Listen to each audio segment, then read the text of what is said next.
Radicalized, where truth survives and we got your back. My name is Heidi Cuda. I'm here with High Fidelity and Sean Connor, voted most likely to succeed in destroying techno-fascism. Our mate Jim Stewartson is on a major explosive investigation, so we're giving him some time to work on that. And in the meantime, we will continue sailing the seas of disinformation cheese without him today, but we wish him well, and we support him in every single endeavor. So we're going to jump right in, inspired by the sexiest man alive, Neil Young. We're so excited to announce that we are pulling Radicalized off of Spotify. I think we may have actually already done it. Spotify, as you know. Yep.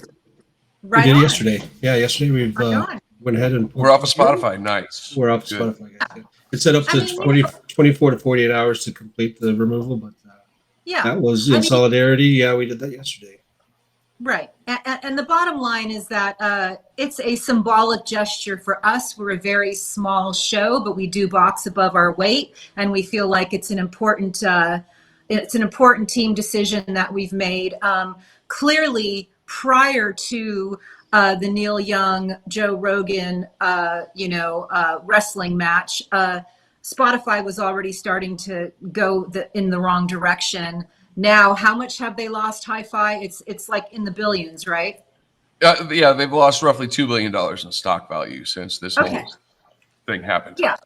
And what did we learn from Imran Ahmed, the CEO of the Center for Countering Digital Hate? It's that if you want to counter digital hate, you actually have to affect the bottom line of amoral companies. And so clearly they stood on the wrong side of history by standing behind disinformation agents. Now the CEO is scrambling. I'm sure there's going to be a lot more to come and a lot more noise on that. But we do want to say that we are encouraging Apple to consider deplatforming Steve Bannon, because he's a major problem as well. So I think this is a story far from over.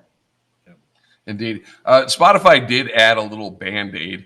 They're putting COVID misinformation labels on things now, which is it was trying too little, too late. Same thing that happens in the corporate world. They always try and regulate themselves first, which never works. And they always try and put their own sort of punishments on themselves, which never works. And so somebody has to half-assed rules. You have to come in and impose, sanctions or criminal policy or consequences for these actions. They just continue. There we go. Back to the Yates memo, right? Yes, very much so. We are a investigative show about disinformation. One of our major concerns is the amount of funny money that has gone into Silicon Valley and the halls of academia. And by funny money, we mean Russian oligarch investments. And so here, we know that there is an inordinate amount of investments in some of the platforms that we know are no longer safe. And I bring that up because if you hear this tone in my voice, when I noted that there was a network of bots praising Trump yesterday after his desperate braying speech, I noted to Twitter security, look at all these bots that are pretending to be authentic pro-Trump voices. And what did I get in return? Oh, you old hag, blah, blah, blah, and downward from there. So once again, we are seeing 2016 levels of activity. And why this is so particularly interesting to bring up today is we have with us today as our guest the former president of Estonia, Toomas Ilves, and he is going to explain how these bots and these trolls that we see in these armies and this activity is actually mob-based activity. And he's also going to explain to us how it's not ideology-based. It's neither left nor right. It's cover for corruption. So we have a very exciting show coming up for you guys. Looking forward to that. I guess it's supposed to be sharp as a tack. Amazing. Oh my God. We are going to be... One of the things that I found interesting, just going back to, since we're going to be talking about Russia and disinformation, one of the things I found interesting is, Cake Music posted that Yuri Milner dropped a bunch of money into Spotify, which I find interesting because, they're using Spotify as a misinformation platform, maybe, I don't know. But Yuri Milner is also known for investing in Twitter and Facebook. Yeah. Along with Peter maybe, Thiel and Sergey Grishin. Yeah, maybe we'll find out later. It's going to be super, super interesting. And I think what's also very interesting is that, you know, one of the things we're going to learn from Toomas is that in, you know, countries such as Russia, they actually, you know, have mandates to get vaccinated. Meanwhile, there's major investment in disinformation, both foreign and extreme right-wing faction of America. And now we're, of course, learning that there is no ideology and that the extreme left-wing faction is also involved in this. So the disinformation wildfire that we're seeing spread inorganically in our own country, you know, is quite markedly different from the foreign agents that are behind it here in their own countries. So that's going to be something we're going to discuss with Toomas as well. And I'm so excited about that. So, wow, what an explosive beginning to our show. I really am looking forward to talking about non-kinetic warfare. And now let us get on with High Fidelity's word phrase of the week. All right, so word phrase of the week this week is plausible deniability. Okay, right. And what is plausible deniability? Prove it. There you go. Plausible deniability, you know, a textbook definition is would be senior people in a chain of command deny knowledge or responsibility for actions taken by those lower down the chain of command. A more basic definition is you cause something to happen, but you didn't do it. And you've had some foreknowledge of making efforts so you couldn't be proved to have done it. Yeah. So my thinking there comes is Sean that with the legalese. Those committing criminal acts are trying to do it without a digital trace. And one of my great frustrations in the Trumplandia investigations is that I was told from my favorite white collar crime trial lawyer, Tracy Greene, that Trump was never going to go down because there would not be a smoking gun. She said he doesn't email, he doesn't text, he has things hand delivered. So he is an example of that plausible deniability. But anybody who watched even a second of his braying last night knows that this is a desperate man who clearly knows that his criminality is catching up with him. And that is why he's escalating that stochastic terrorism talk that High Fidelity has so brilliantly explained to us in the past. But plausible deniability is going to be very interesting. And what we really need is some sort of Sammy the Bull action right here. Yes, Sammy the Bull. It's, well, you know, a large part of the problem is a vast majority of the plot to overthrow the United States government on January 6th was documented. I mean, we now have, you know, the forged elector votes that are being subpoenaed. The people behind those are being subpoenaed. We have chat logs. We, you know, the Oath Keepers and the Proud Boys, we have chat logs for them. Unfortunately, for being criminals, they're not very good criminals. Luckily, that's been the thing with Trump the whole time, right? I mean, the whole fake electors idea is pretty brilliant. I mean, it's really smart. It's just executed horribly, and we've seen that over and over and over with him. Like, the concepts that come out from his crime ring are pretty smart. It's just horribly executed. And just on a base level. Here's the thing. I would argue that Trump's crime ring didn't come up with the ideas. They were just put in charge of executing them. Good point. So he's absolutely horrible at everything. Yeah.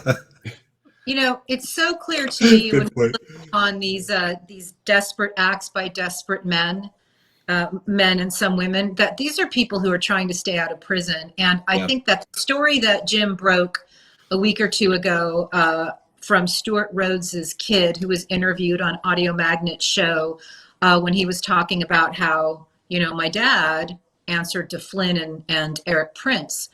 That's the kind of stuff that still has that sort of aroma of that mob roll up. And I do hope that we have enough integrity in this country and enough of a sense of right and wrong that we are going to be seeing the, you know, the evidence that our justice system is working, and we will get to the top layers of this crime against our country. Certainly hope so. Yeah, right. Okay, so let's see. What do you have with why it matters, Hi-Fi? All sorts of fun stuff this week. Whoops. Sean? Let's run it. 1 second.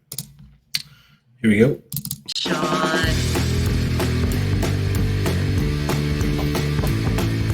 Why does it matter?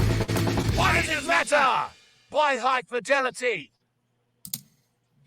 Before you go, I just want to say I will never get tired of the art of Sean Connor. It's just he's a fucking. I will never get tired of that punk rock intro. I mean, that's the catchiest one. Yeah, that's the catchiest song. Yeah. Oh my I need that for like a ringtone or something. You know?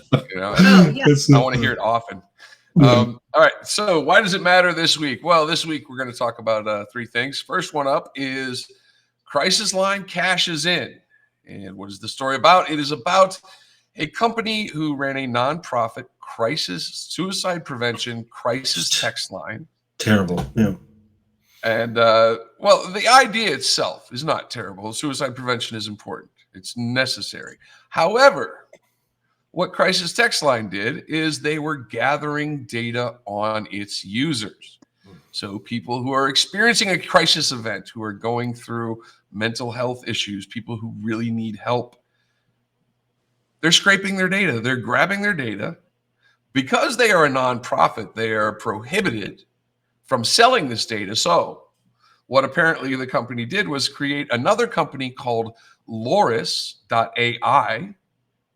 And for a while, they had the same CEO. They had a lot of crossover people.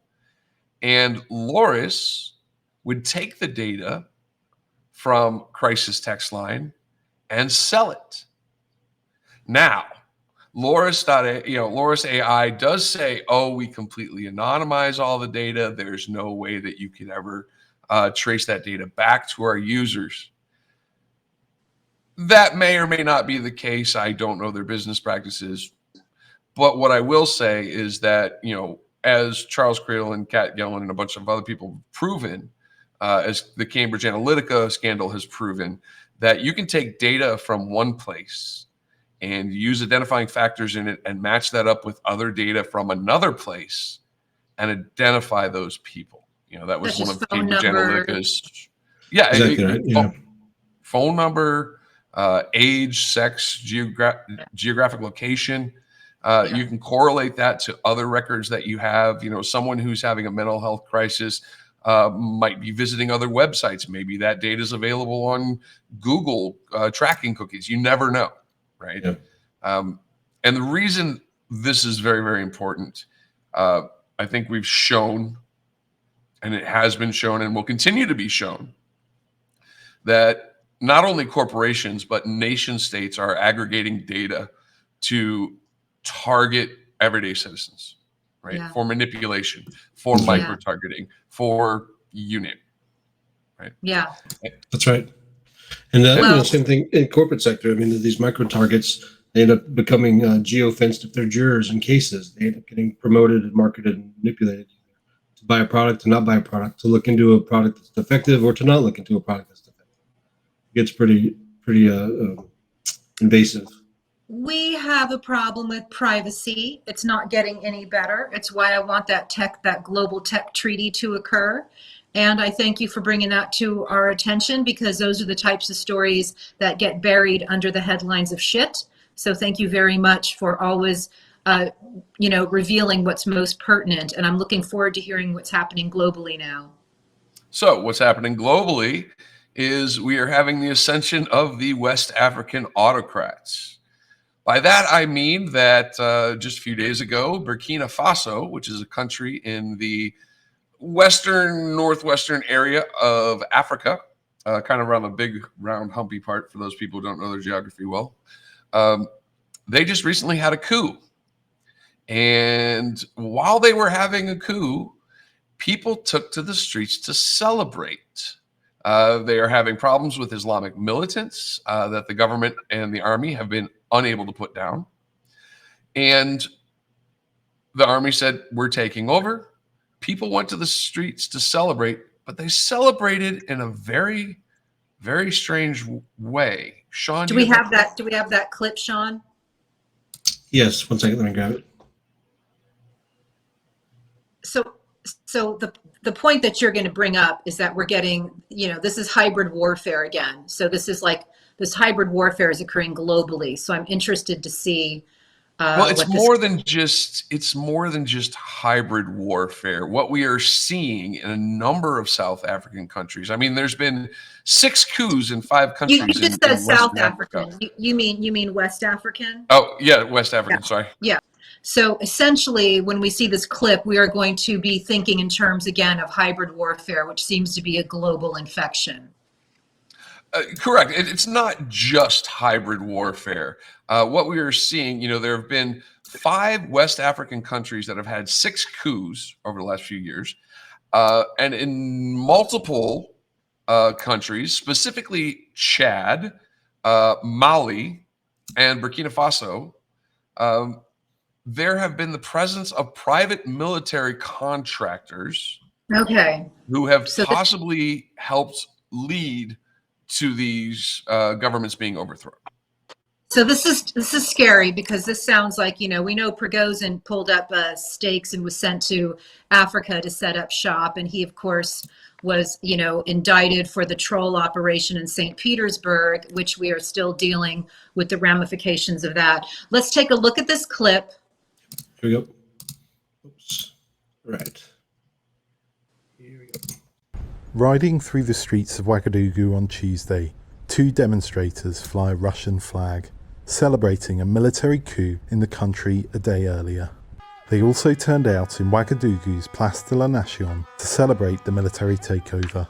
Some waved a Russian flag and told VOA, "We don't want no more France. We are here because we need the defense of Russia. France haven't done anything. Who has given us success?" Wow. There you go. They're flying Russian flags in Burkina Faso. Burkina Faso, being a small country just south of Mali, who just recently set up shop, like you said. Yeah. Wagner and Prigozhin. Yeah, I mean, we also know a little bit about, sanctions, Libya and Prince. I mean, what I think the high concept is here is welcome to World War III. I wish we would declare it so we would have some, ability to truly fight it. I absolutely agree. Yeah. I don't want to declare World War III. I'd love to declare certain actions, aggressive actions befitting of some kind of response, right? Well, what I really find the most interesting is that nation states are utilizing private military corporations to engage in warfare across the globe while maintaining plausible deniability. Yeah, there you go. Yeah. Is that Black Wow.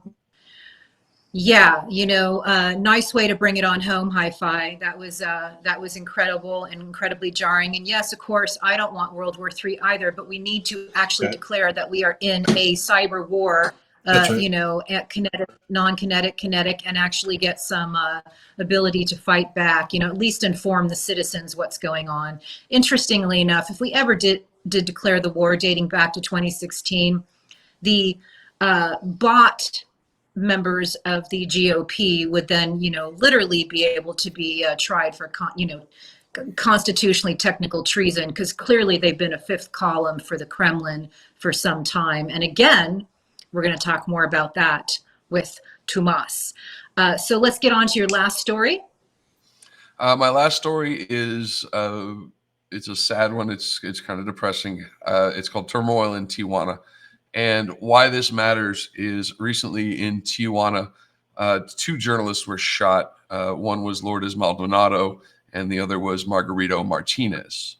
And, in the last few years, there have been at least 150 journalists killed in Mexico. And in general, those journalists are either on the politics beat and they are exposing corruption, or they are on the police beat and they are exposing corruption. And because of their work, they are assassinated. And I would also like to point out, if you've ever heard of the Center for Protecting Journalists, in the last 30 years, from 1992 to 2022, there have been roughly 1,500 journalists murdered globally for work that they were doing exposing governmental corruption. One of the things we talk about, and just in 2020 alone, there were 30 journalists killed, and most of them are on politics or broadcast reporters. Yes, there are some journalists who are killed in war zones. That is a fact of war. But the vast majority of these reporters, if you look at Malta, there was a reporter who was car bombed there. Daphne, yeah. Everywhere you look. Yeah. And the reason this is important is because it coincides with the rise of the kleptocracy, of the corruption in government, not just in Russia. Look at Yanukovych and Manafort in Ukraine.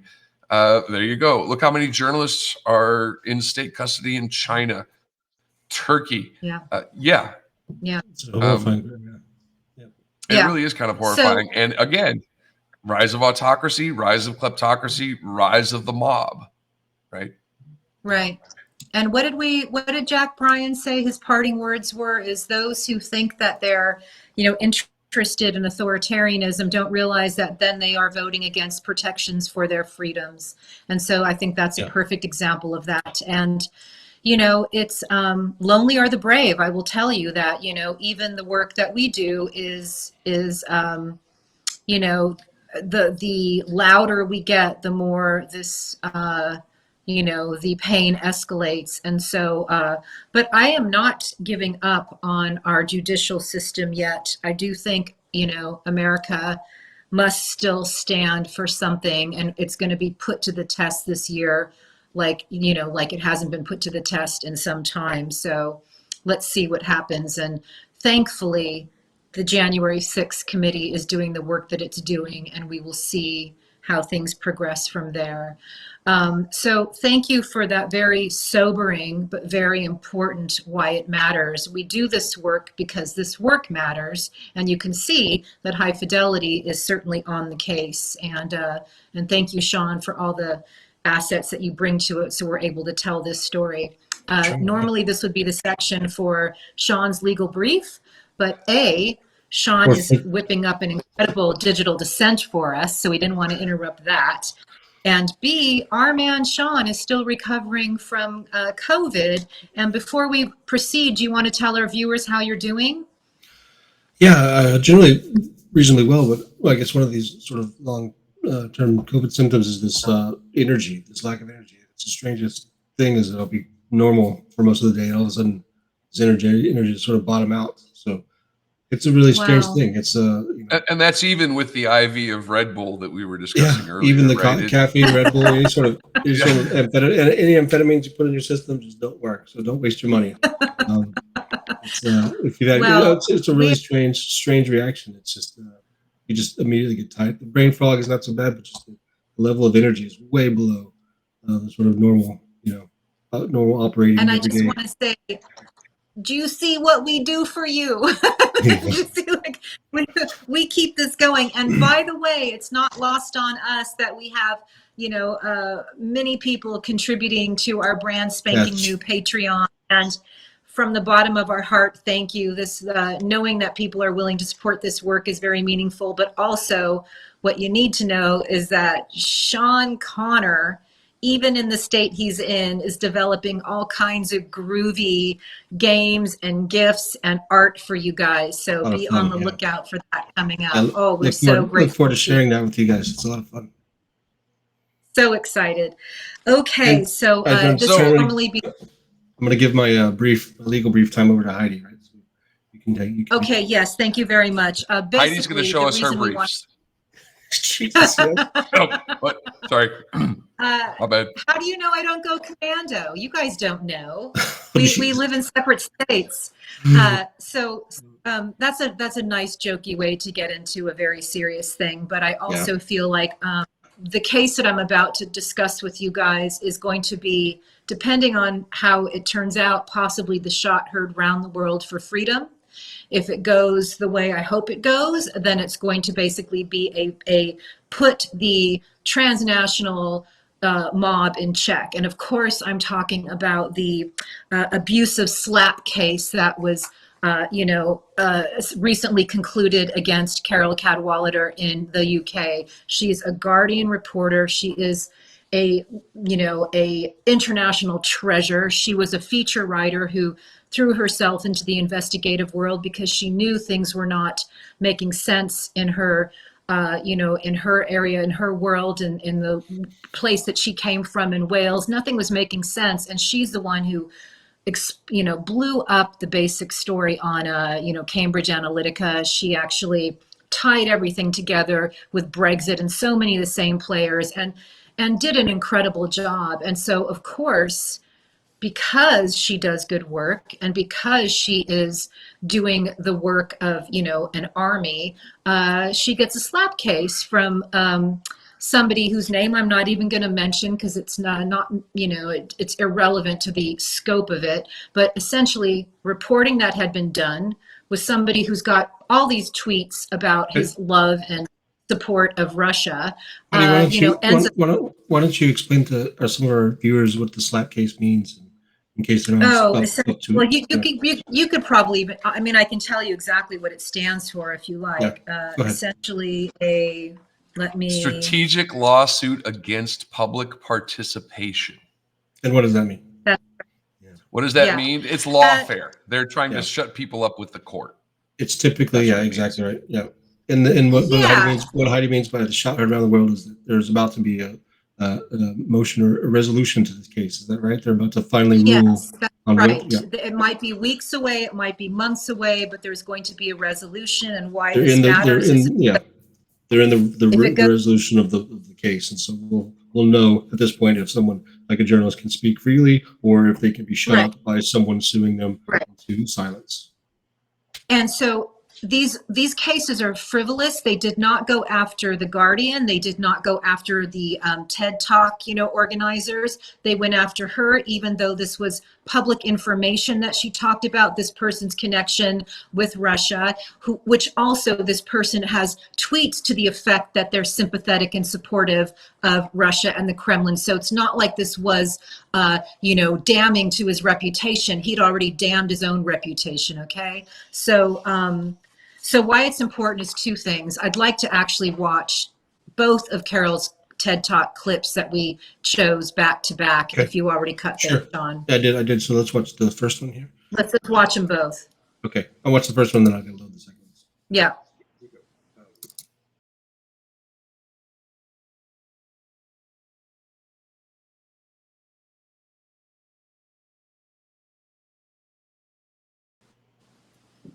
That's powerful stuff right there.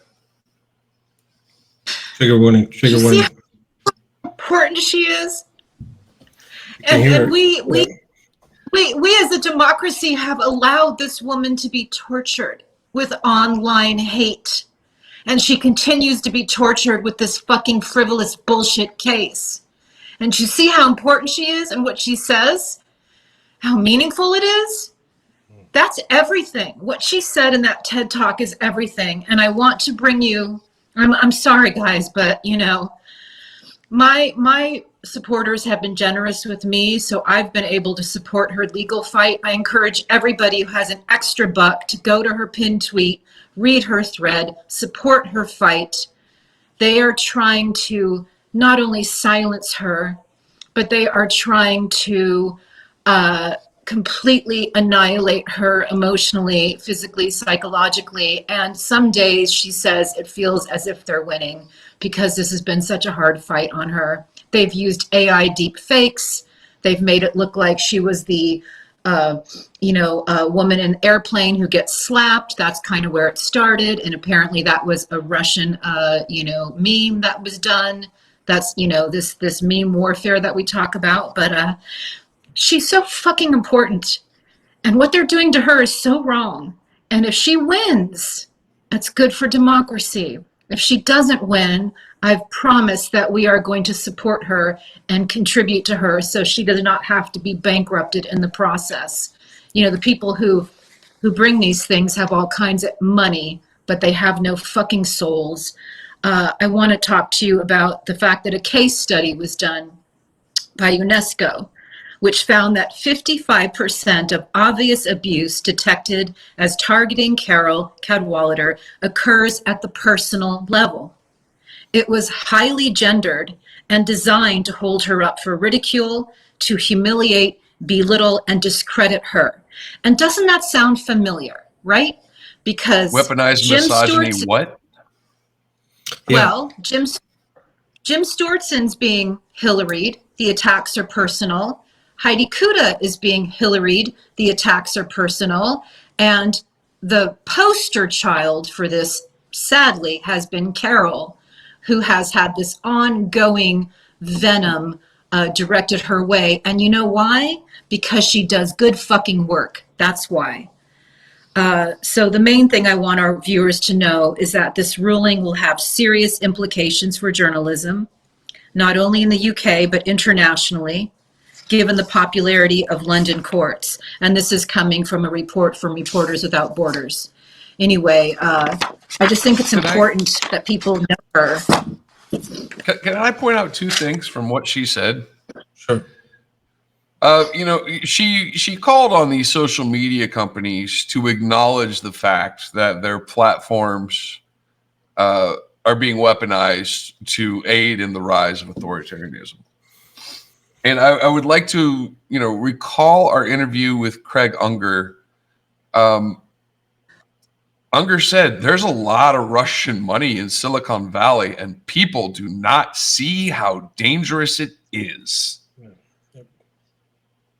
I think we need a lot more light shown upon those relationships now that we see, you know, how nation states are utilizing social media to target their critics.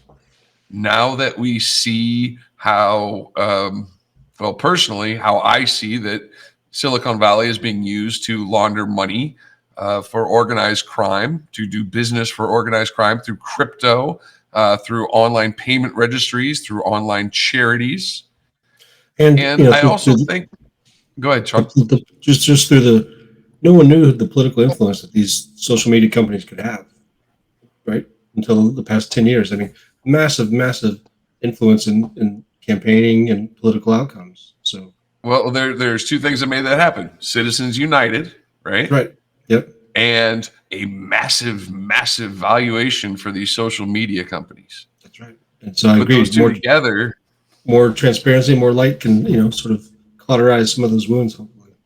Absolutely. You know what I've been thinking about today is these people who are perpetrating these harms against humanity, these psychological harms, this non-kinetic warfare, they actually need us. They need us to be doing the work we're doing. You know why? Because prison's going to be a lot more comfortable than dealing with the transnational mob that they work for. So allow us to do our work so we can help you. You know, maybe if you're not in too deep, maybe you'll get a little light prison sentence ultimately. But, you know, at some point, I do believe truth prevails eventually. The amount of pain that we will have to go through between now and truth is still, you know, to be determined. Truth survives. Yeah, well, damn it. That's why we called the show Truth Survives, you know. All right, you guys, thank you so much for that incredible, you know, opening news block. And I will dust my eyes off here. And we are going to have a hell of a conversation with the 4th president of Estonia, who also did a stint in Jersey. It's going to be very, very interesting. You know, it is absolutely not lost on me that this show has the most incredible guests from around the world who truly, truly understand the influence war and the pain of this onslaught of continual disinformation and active measures.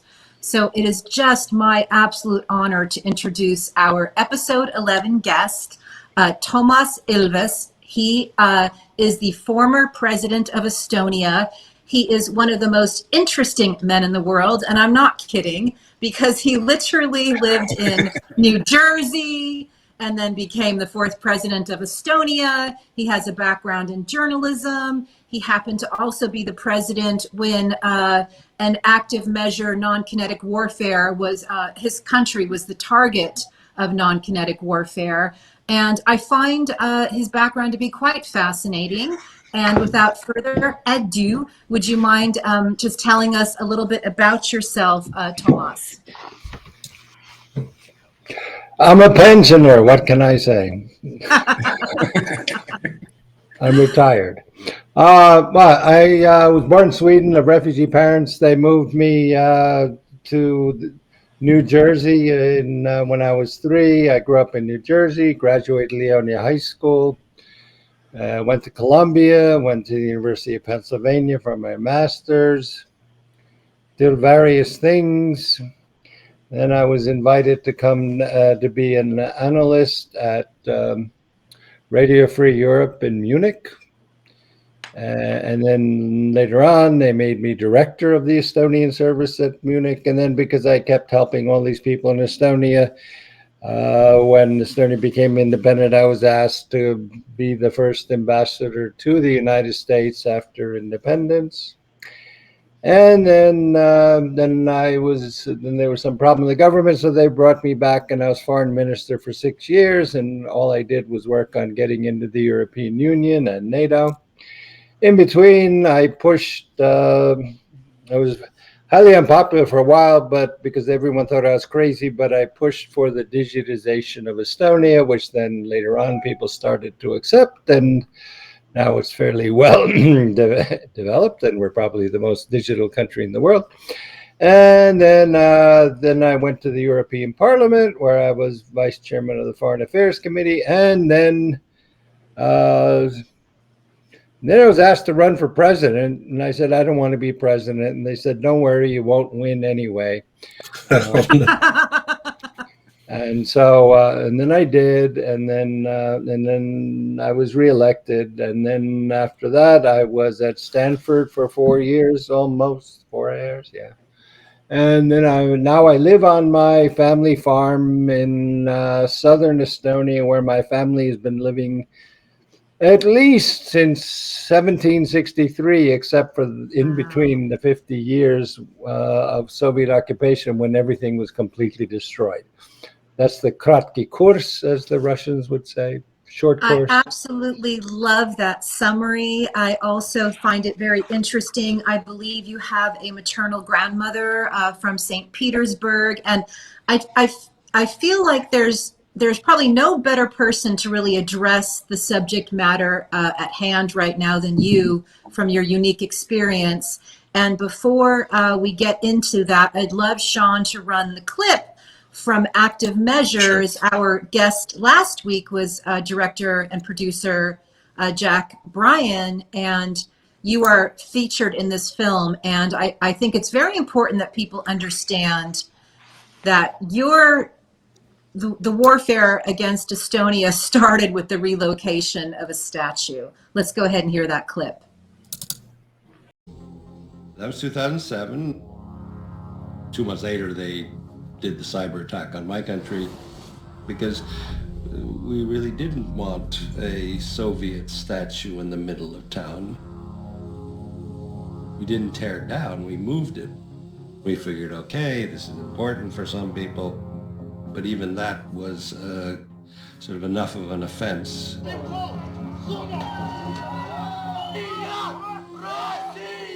On the 9th of May, the day the Russians celebrate the end of World War II, no one could get into any websites, including the banks, any government sites, news media. I mean, it's clear they did it.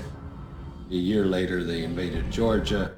Okay, so seeing that clip again, kind of what goes through your mind, and what can you explain to our viewers about that moment in time? Well, really, I mean, to understand what we went through, which was that basically I woke up and I couldn't access any websites. But I could access sites outside the country, so that was interesting. And then I said, something's very odd. And I called my IT guy, and then anyway, it became clear we were under cyber attack. And basically, the way it works, it was a DDoS attack, which stands for Distributed Denial of Service, which is basically you overload websites. And that included basically all of the media, the government sites, banks. So it was fairly extensive. Now, the way you do a DDoS attack, at least back then, now it's changed a bit, but nonetheless, was that you had all these spamming sort of groups. I mean, they had, and they were basically mafia groups that people would have their computers taken over because they would watch a porn site for free, and if you do that, your odds are your computer is going to be hijacked, and so they have all these computers have bots. But then you put them together, and you have a botnet. Now, most of the time, these companies, or rather, they're not companies, they're mafia groups, sent out spam. This is all when spam was really bad, basically Viagra commercial ads and so forth. Yeah. And then, but that's when everything's going out in all directions. On the other hand, you can just program the bots to home in on one site. And so you basically rent these things. And so the way that became clear was when I went to our CERT, which is our cyber emergency response team, to see what was going on. And they had this graph, and the graph was not a normal Gaussian curve, sort of normal curve, but bell curve, but it was rather, it would at exactly 0.00000 Greenwich Mean Time, it goes up, and then it continues at a very high level for 24 hours, and then at 23, 59, 59, 59, just drops. Wow. So I said, well, that's pretty weird. How did that happen? And they said they stopped paying for it. Wow. They stopped paying for it. Wow. So this is basically, the Russian government basically hired mafia groups. We know all about the interactions between the Russian government and the mafia. So it's not as if they had to go, Google it or anything. Yeah. Right. Well, what I find interesting is that was about 15 years ago, if I'm not mistaken. And I feel like, to me, that was kind of ground zero for what was going to come next. And can you sort of explain to us how that attack basically preceded and foreshadowed everything that was to come in 2016 and continues through today? Well, it was, for the end of time, at least as long as we are not blown back into the Stone Age, any history of what is to be considered cyber war will begin with that attack, because it was the first obvious, it wasn't the first hack or the first time they had been attacked, but it was the first, public state-on-state attack, which fulfills, the von Clausewitz definition of war, which is the continuation of policy by other means. Yeah. But he said that to talk about, going invading someone. But this was, sort of the Russian government wanted to punish us, and so they did it using cyber methods. Right. And since then, of course, the next step, but that was in that clip as well, a next escalation was combined, the digital attack was combined with kinetic attacks, which are traditional.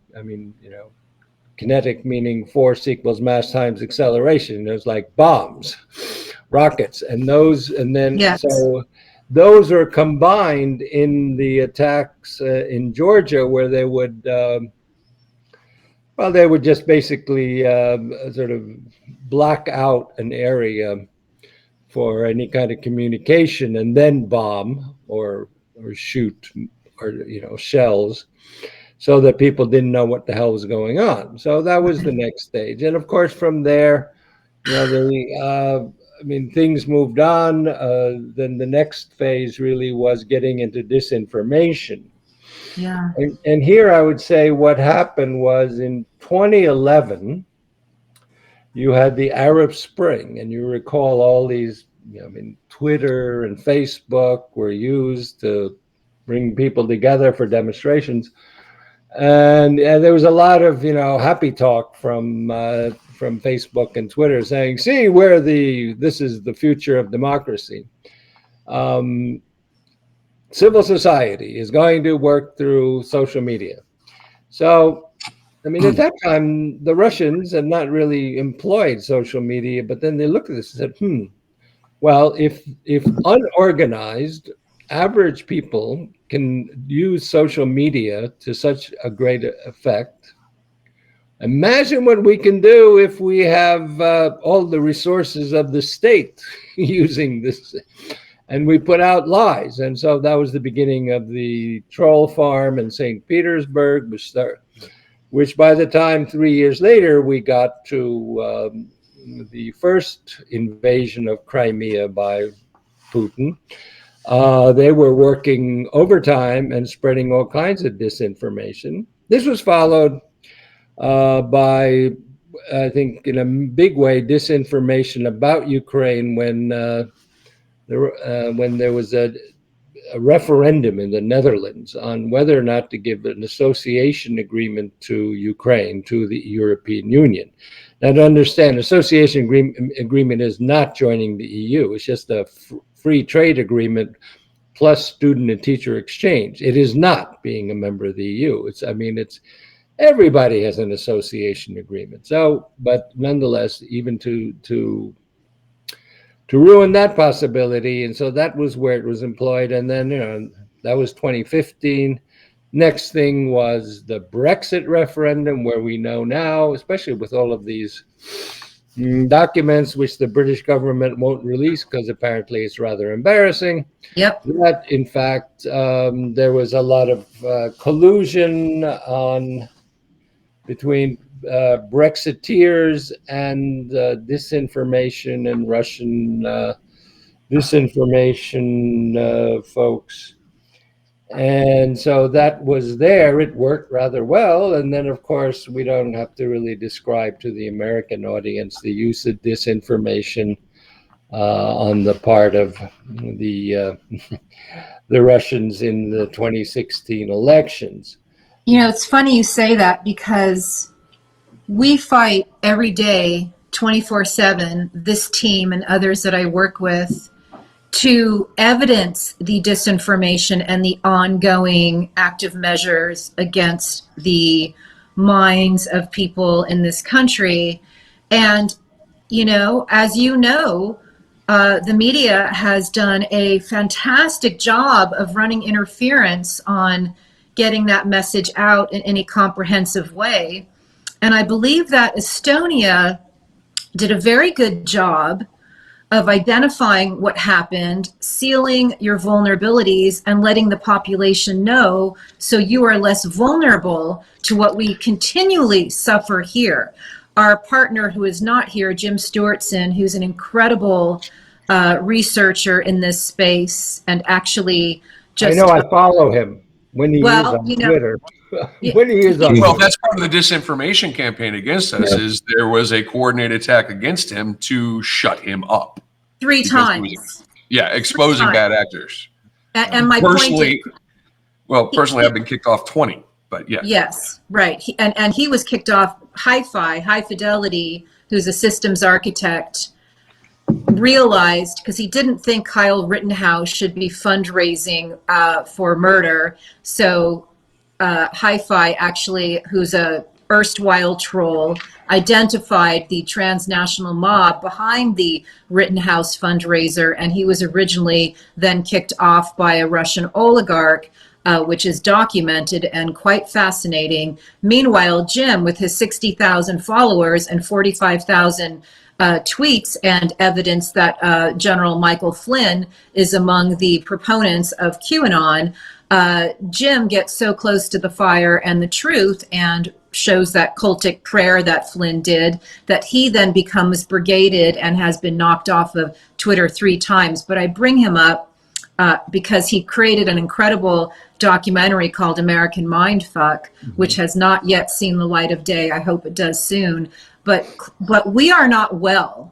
We are not well in America. We are losing people to this ongoing assault. No worries. Hi-Fi has terrible allergies, by the way. I feel that sneeze. He's usually suffering. But the bottom line is that, you know, it would be nice to think that this was past us and that Americans all understood it and we shared the same narrative.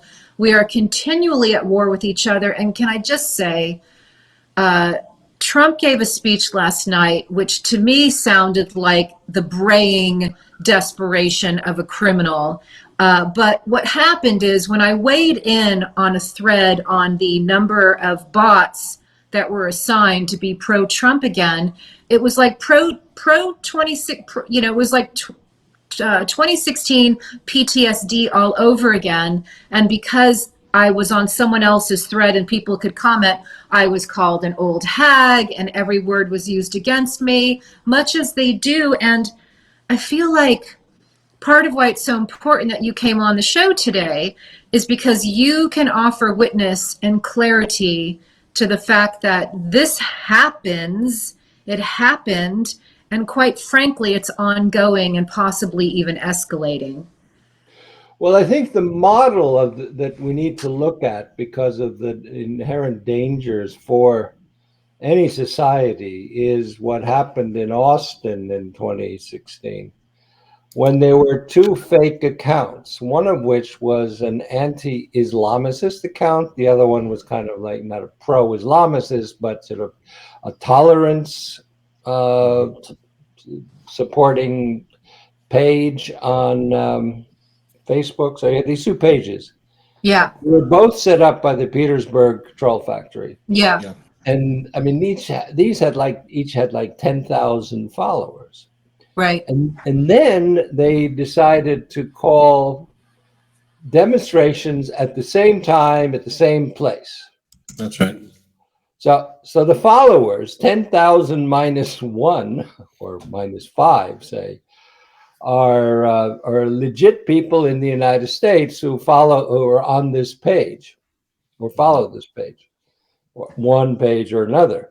But then, you know, all it takes is because they have all these American followers say, oh, we're having a demonstration on this day at this time at this place. And so, you know, thank God nothing happened, but, you know, people showed up from both sides.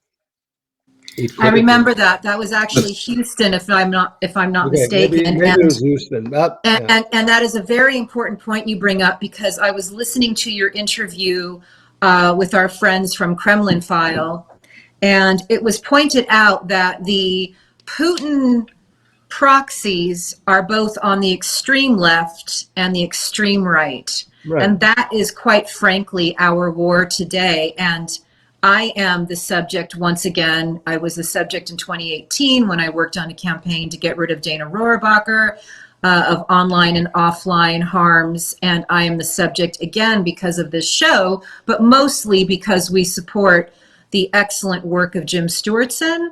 And so to me, what's most fascinating is the attacks on him are coming from the extreme sides of each political spectrum. This has been, we have to understand, we're not dealing with a genuine ideology. This is what it is. Whatever is disruptive is supported. And where it's most clear is in actually today in Germany, where the biggest supporters of Vladimir Putin are, on the one hand, Die Linke, which is the hard left party, kind of like they're the former communists, right? I mean, and then the other biggest supporters are AfD, Allianz für Deutschland, which is a hard right, really hard right party. And you see this across the board in European countries, perhaps even more than the United States. clearly the goal is disruption. I mean, we see and where they come together, and you see is in Europe where it comes together is in being an anti-vaxxer. In the United States, it seems like the anti-vax thing is much more of a strictly right-wing thing. But here in Europe, you see both the hard left and the hard right are anti-vaxxers, and supporting all of this is the television show RT, formerly known as Russia Today. Right. At the same time, Russian state television in Russia is basically telling people if you don't get vaccinated, you'll be fired. So clearly, this is, the regime does not believe in anti-vaxxing, but to basically harm societies in the West, they are promoting anti-vaxxing. Right. Why that is so important, and Sean, we're going to address this from Disinformed on the wellness side. Yeah. Well, I think that part of the reveal in the corporatocracy in America is when you have AT&T, right, controlling CNN in one channel, and then you have them. I believe it's OAN when that was revealed. They were the funders of the far right and the far left. So now instead of the state ideology, you have this corporate ideology that seems to have seeped into American mass media to sell sensationalist journalists and at the same time eventually propaganda, both the right and extreme left. Well, and also for clicks and for ad revenue. It's horrifying. We had that's right, and we had the directors of Disinformed who also did People You May Know, and they showed how the left wellness yoga moms have been infiltrated with the anti-vax rhetoric. And so it's interesting that we are seeing it on both sides of the spectrum here. And also we are seeing people who are proponents of anti-vax literally die. The radio show hosts, the spokespeople for this, those who are selling, snake oil pills on the side, they're literally dropping dead. And yet this disinformation is so ingrained and so strong that all the ER doctors that we are close with and that we are in various groups with tell us that no matter, they're so brainwashed when they come in that and there's no buffer between the ER doctor and this patient who is a victim of brainwashing. And quite frankly, we need to have teams of people who are positioned to go into those ER places and school boards and wherever and deal with these brainwashed people, because as Jim, our colleague, always says, they too are victims, and we have to look at them like that. But one thing with the time that we have that there's so many things I want to talk to you about, but I think it's very important that people understand how much corruption and how much the tentacles of kleptocracy have reached into the West and why that is hindering justice. That is sort of an abbreviated version of something that I've heard you speak on before. And I am very frustrated by what I see in London, and I'm very frustrated by what I see in America, because we have a deposed dictator, essentially, who is still able to go out and hold his bigot rallies and continue to radicalize people. And all the felons that that Trump pardoned, are able to still have their talk shows and continue to radicalize people. And to me, that feels tied with kleptocracy and corruption hindering justice. Well, the kleptocracy actually the money laundering and kleptocracy side is, of course, the other major threat other than disinformation. It's London, Miami, New York, our favorite spots for illicit funds to buy apartments. And one of the things that the U.S. really needs to get a handle on is disallowing anonymous shell companies buying real estate where you don't know who the beneficial owner is. I mean, this this got to the point where there were the leading mafioso in Russia is a guy named Semyon Mogilevich. But his consigliere bought apartments in Trump Tower. Yep. I mean, so this is what we're dealing with. Or Yep. the other guy who the man who led the fight in the Russian Duma, the parliament, to prevent Americans from adopting Russian kids, in the law that was passed, and sort of, nastily anti-American, at the same time owned a $2.9 million condo in Miami. Yeah. And that's the kind of story that repeats over and over and over again. So what we have is that huge amounts of money that is basically stolen. I mean, in the case of Russia, stolen really from the Russian people, because it's just, people just, whether it's stealing money, or whether it's money from oil and gas that's not going somewhere, or someone has a special deal, or someone's. Basically, it's a mafioso economy. That's and so right. These huge amounts of funds then, of course, are shipped to the West because it's safe there, because in Russia, your money is not safe, because if the political winds change and suddenly Vladimir Putin doesn't like you, then he will stick you in jail. And that's what happened to, let's say, Mikhail Khodorkovsky, and it's happened to a number of other people. Right. So the thing is, you want to keep your money in the West that has rule of law. And of course, there's not really, where you want to live. If you have put your money abroad, you want to live in the Riviera, you want to go to Miami, you want to be in New York. And these are things which have not been significantly addressed, though I see that the UK just today announced that it was going to actually begin to take action on these things and go after oligarchs who are in London, who have parked their money there. This is what the United States needs to do. They can't do it soon enough. We had a former IRS investigator on in episode 8, and he said that we need to immediately de-license 2 banks, the Bank of Cyprus and a Russian bank on Cyprus.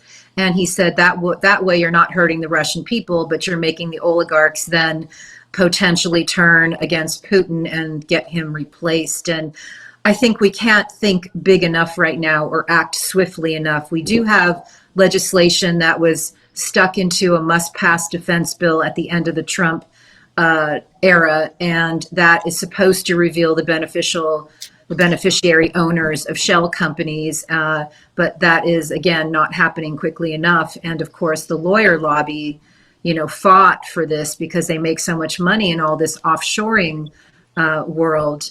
I think it's really important, though, since we know that we are, in my mind, anytime, Putin's ratings are in the shitter, that's when he decides to make war. And here we are again. And you probably have a fantastic perspective on what we're seeing right now with the aggression toward the Ukraine. Well, I don't know. I have, I've been around to see it, but I don't. Seen it before. Yeah.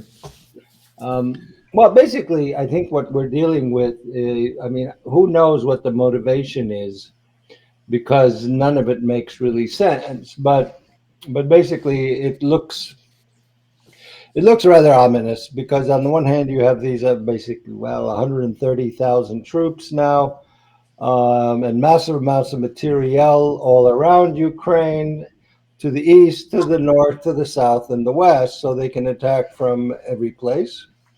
You have, and this is because in the north you have Russia, and then you have Belarus now, which is also in the north, and then to the east you have these bizarre statelets. You have the Donetsk People's Republic and the Luhansk People's Republic. In the south you have Crimea, and what people forget, in the west, they actually basically a third of the country of Moldova, in Transnistria, is under the control of the Russian army.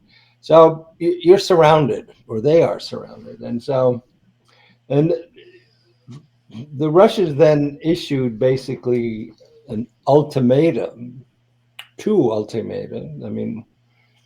to NATO and to the United States, one of which, I mean, basically both are arguing that, okay, basically we have to go back to 1997, roll back the enlargement of NATO. You have to get NATO to say that it will never take Ukraine in. Basically, and then Lavrov, the foreign minister, said, yeah, we have to alter the situation that took place 30 years ago when, and this is a direct quote, the people of Eastern Europe were left without masters. I mean, so this is their mindset. You know, they are the feudal lords, and everyone, the Poles, the Czechs, the Estonians, Romanians, were all serfs who are craving to have masters, and that's kind of indicative of the attitude that we see. And it indicates this genuine desire to restore spheres of influence in the sense of the Yalta Agreement, that was basically when the US and the UK and Stalin basically divided up Europe. And that is something that nobody is willing to accept.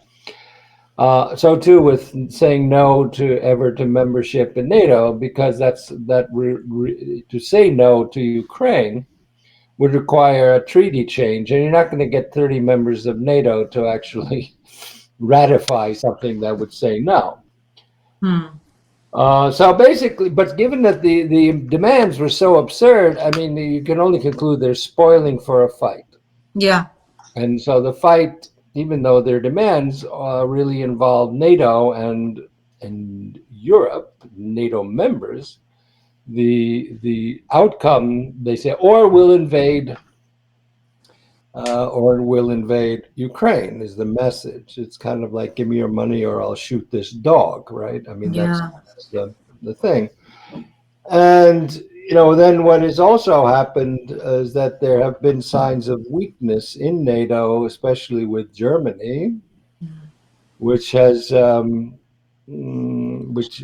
not been as forthright about sort of standing up for countries as much of the rest of NATO. So you have, the Germans have said, or now are waffling on whether they would still go ahead with this opening a gas pipeline called Nord Stream 2 if Russia attacks Ukraine. And then another leading politician who's head of the opposition said, well, we don't support shutting Russia out of SWIFT, which is the clearance system that everyone else has basically agreed we're going to do this.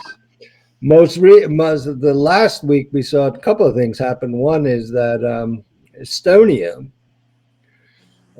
has done two things for Ukraine, or tried to. One of them, what we did do, which is that we're sending a whole bunch of javelins that we bought from the United States, which are the sort of top of the line, state of the art anti-tank rockets, which we bought. And then following a treaty that you basically have to ask the permission of the country from which you bought something or received something to forward it. And the U.S. immediately said, of course, regarding the javelins. But then we also have these old Soviet-era howitzers, cannon, which the Germans gave indirectly to us many, many years ago. So we asked, well, could we, we asked them for permission, and they denied it, which is kind of weird. I mean, the problem with Germany seems to be that they have a whole concept, Vergangenheitsbewältigung, which is dealing with the past. But the past they deal with is geographically kind of skewed or selective, because, for example, I mean, the president of Germany said we have to do Nord Stream 2 because of all that Germany did to Russia, except the Germans killed more Belarusians, more Poles, and more Ukrainians than they ever killed Russians in World War II. I mean, they were bigger victims. Not that we want to get into like who's the bigger victim, but the point is if you only say, okay, we have to do this because of the Russians, ignoring all the horrible things, the more horrible things that were done to other countries, that's weird. I always think to myself, I wish we'd listened to Stalin. I mean, Stalin. I wish we'd listened to General Patton and rolled on Stalin when we could, but that's another story.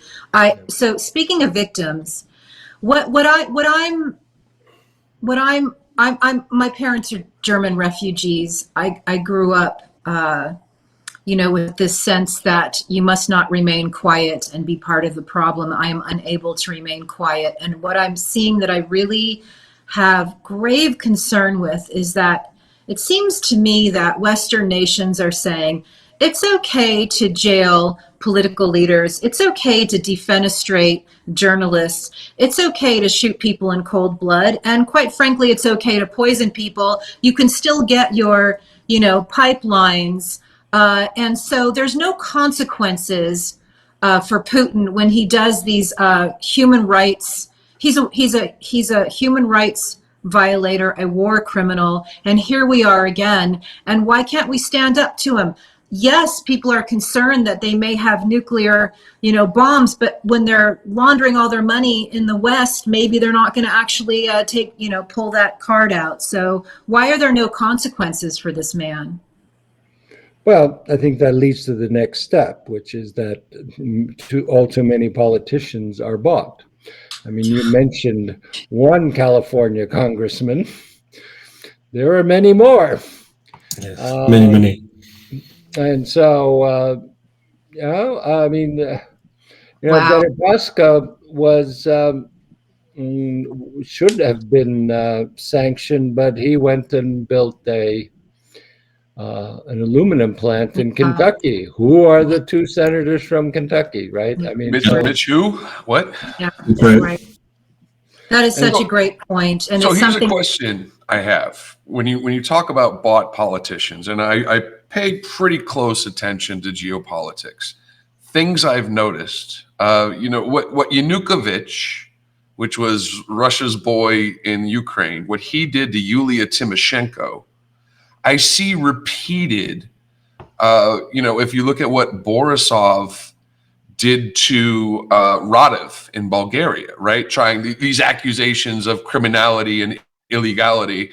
And then the next thing you know, Russian spies get kicked out of Bulgaria, the president's back. You look at the money laundering in Luxembourg. You look at the money laundering in Malta. You look at the money laundering through Deutsche Bank, possibly Credit Suisse, UBS. Have we gotten to the point where there is so much corruption that there is very little we can do about it? Or are there enough people who still believe in the rule of law, who still believe in decency, that we can beat back these monsters? It's going to be difficult, and actually it's a far worse problem in Western Europe because already in my country, I mean, from day one, we don't allow anonymous shell companies precisely for this, because we were afraid that, we would have all kinds of people coming in here and buying up stuff that, But when you have leading politicians on the payroll, I mean, when you have the former prime minister of Germany on the payroll of Gazprom and Nord Stream, we're getting into really the rot. Yeah. And you have the former prime minister of France going to work for an oil company, and you have the former foreign minister of Austria going to work for an oil company, and the former prime minister of Finland was working for Nord Stream. So, I mean, but it's not only Russia. I mean, there are other people who are working for other dictatorial regimes. And that's, we see that across democratic politics. Well, and that's something that kind of blows my mind. The former prime minister of Austria, Kurz, right? He's getting kicked out. He had to resign over allegations of corruption. Yeah. And he goes to Silicon Valley to work for a technology oligarch, Peter Thiel, who is pushing far right-wing politicians, even here in my home state, in Ohio. Yeah. I just, how do people not see, how do we change that viewpoint? How do we show people, look at what's going on? How did you do it in Estonia? Well, you know, this is where having a really awful history comes in handy. Fair. So, I mean, of course, I mean, these threats are everywhere. I would say that in many ways, the Baltic countries, Poland, the Czechs, Slovaks, we have been inoculated. You know, we at such a bad time for so long that we recognize this kind of behavior. Whereas in the sort of after the fall of the wall, there were, you know, this was all new, and the idea of a Russian mafia coming in and buying up all the choice real estate, and then buying up politicians. See, I mean, most of these politicians, if they done what we did, I mean, most of these politicians, if they had done what they're doing today before the fall of the wall, they would be in jail, right? Yeah. Because there was a degree of moral clarity. You don't go work for them. So now, when it's no longer an ideological war, but it's just a big mafia state, you know, I mean, so I keep on my shelf here, wherever it is, my book, not my book, but I mean, the book I recommend everyone to read to understand Russia. It's by Mario Puzo, The Godfather. That's Love it. The best book on Soviet or Russian studies. That's remarkable. And sadly, you're correct, I think. Sorry. That is. It's a mobster government. And transnational crime syndicate. Yeah, that's right. And we have so much evidence of that. Wow, that was just spellbinding. We're unfortunately out of time, but I do have 2 more questions. If you can bear a couple more minutes. I'm fine. Oh, that's so wonderful. You gave a beautiful speech on Navalny. And if you can just highlight a couple of your takeaways from that, again, for an American audience that we're trying to wake up out of this disinformation stupor. If you can just say a couple words on him and why it's important that people know who this man is and what's going on. Well, I mean, Alexei Navalny is the man who has exposed the corruption in Russia. And he was poisoned with the same poison that the Russian secret services used to kill people in the UK 2 years ago, and they tried it on him. It failed insofar as he got really sick, and then the German government brought him out to Germany, and they basically restored him for like many months. And then in Germany, he made a film of what Putin all owns, and this incredible, I mean, this most grotesque and tasteless and huge, it's not, mansion is the wrong word. I mean, it is a palace in the best sort of spot anywhere in Russia, overlooking the Black Sea. I mean, telling of it is that, I mean, that there's not one, but there are 2 pole dancing studios. Yeah. Yeah. I mean, you think that's just for working out, or anyway? What was so great in Navalny's film is he basically exposed the fact that Putin is mentally ill. Only somebody mentally ill would be that gluttonous, because it's just an excess that is, you know, pretty unparalleled. But what happened was he went back, and then he was arrested and he was sent to jail. And so the occasion was giving him a prize for standing up for civil and human rights in Russia. And my speech was basically saying that, as long as all of this stuff that goes on in Russia works only as long as we enable it to work.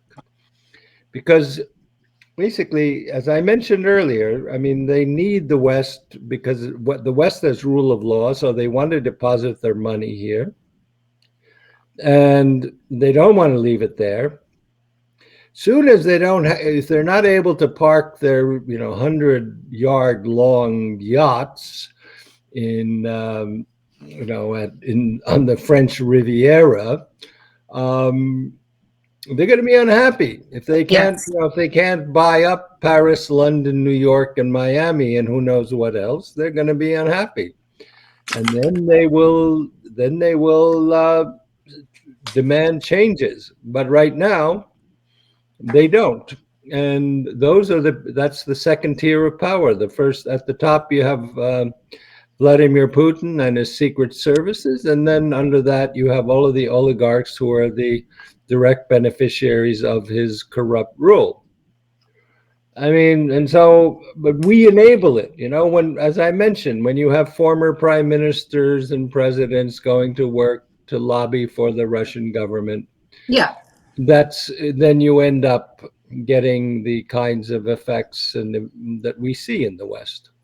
That's right. And my last question for you, and thank you so much, guys, for letting me just fire away these questions, because fantastic. Of course. It's such an opportunity to hear what you have to say. So I believe we need some sort of global tech treaty the way we have the Paris Accord. I believe that we need some sort of, media czar, because clearly the fourth estate has failed us. And so if you were in a room with Biden, tech execs, and the media, because I think it's a three-pronged freaking problem, what would your advice be in order to begin the repair process of these assaults on democracy? What's your high concept you would tell them to do? I would go further. I would say that in the real players in the tech world are the two biggest are China and the United States. Secondary is Europe and Russia. And it's clear already that, Russia is working with China. And what we have, Europe is bizarrely enough, it's so full of this anti-American spirit. I mean, part of it is spawned by that disinformation, but really what we need is a genuine alliance of democracies between Europe, the United States, but also including, Japan, Taiwan, South Korea, New Zealand, and Australia, and any other country that genuinely qualifies as a liberal democracy.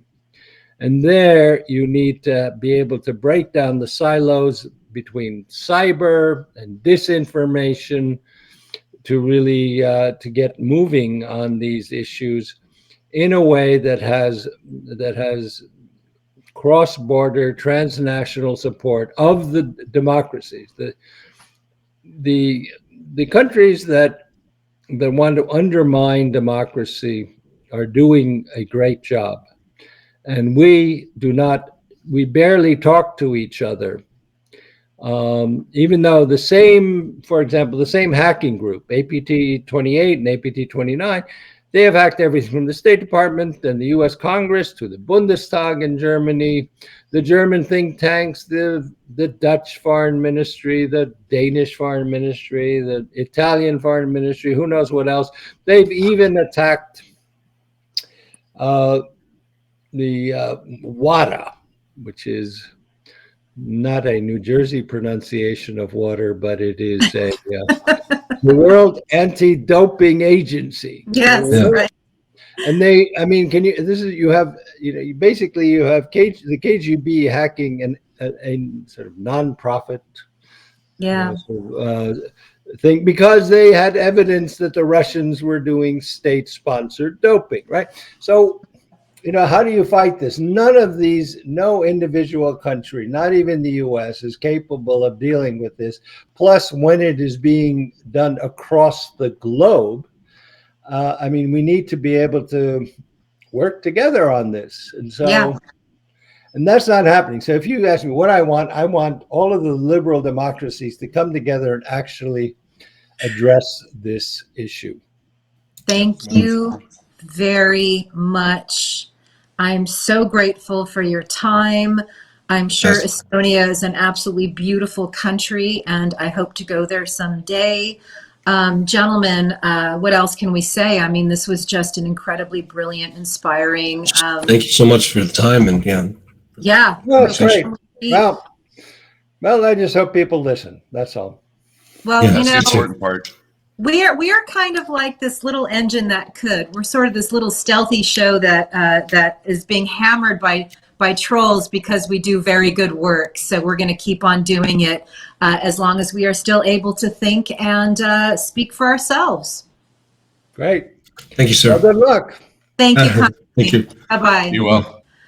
Oh my God, Connor, that interview, we are going to be slicing and dicing so many clips out of that. Hi-fi, great job, great question. Oh my gosh. I cannot wait to let the world know if they want to know the history of Russia, they need to read Mario Puzo. I mean, that's going to be amazing. You got to read The Godfather. That's so good. Yeah, right? That's the new Russian national anthem. Anyway. Yeah. I am comforted in knowing that it's the mob behind the botnets and the trolls that are attacking people's character. I'm comforted. It's like, oh well, now we know what the victim or what the perpetrators really look like. And the other thing I'm comforted by is that it's never been about ideology. Yeah, I'm comforted by that. It's about corruption. Money. Once Always I have the cash. focus. Yeah. So anyway, speaking of always the cash, do we have a digital dissent today, we Connor? do. This is just, I didn't think I was going to do another Marjorie Taylor Greene video, but this is one of the But she's such a rich source. Secretly love her. It's just she provides so much content. So this is from, she I'm does. sure some of you guys have seen the public access channel where she had some people from her district call in and object to her. So I just wanted to it's very simple. All I did was just provide a face and a voice, to the conversation, just how I saw it. So it's really simple. It's just the people calling in and objecting to her as from her. Oh my God! So I'm scared. Let's see how this looks. Here we go. Hello. Hello. Go ahead. Yes, I just want to say thank God for Joe Biden. She is an embarrassment to the state of Georgia. Well, we all have our opinions. Amen to that, and I've got mine. All righty. Thank you. We accepted Trump for 4 years. You all refused to accept Biden. You refused to do it. And maybe we didn't like Trump, but he won, and so that was it. You all are not, you will not accept the fact that Joe Biden won. And that is the whole thing. You're not going to accept it. You're going to keep on and just peck. Yeah, and you won't get anything done.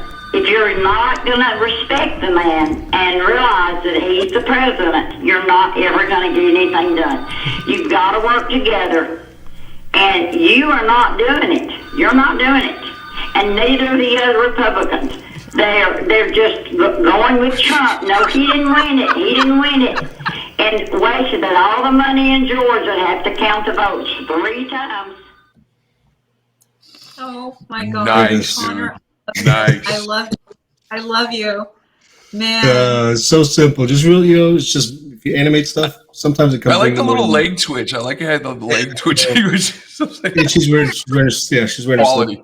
When I get time to put in I'm gonna put in the sound effects. It'll make it better. But that's just a real simple view of.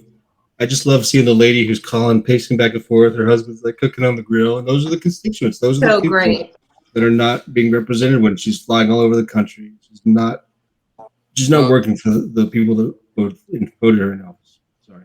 It's funny because this was such a serious episode, but as we learned in episode 3, I believe, of Radicalized Truth Survives podcast, this show from Brent Allpress, satire is an important tool in fighting this war. And that just took me out of a pretty dark place. So thank you so much, Connor. You got it, guys. All right. We'll see you soon, okay? Mwah. Love you guys.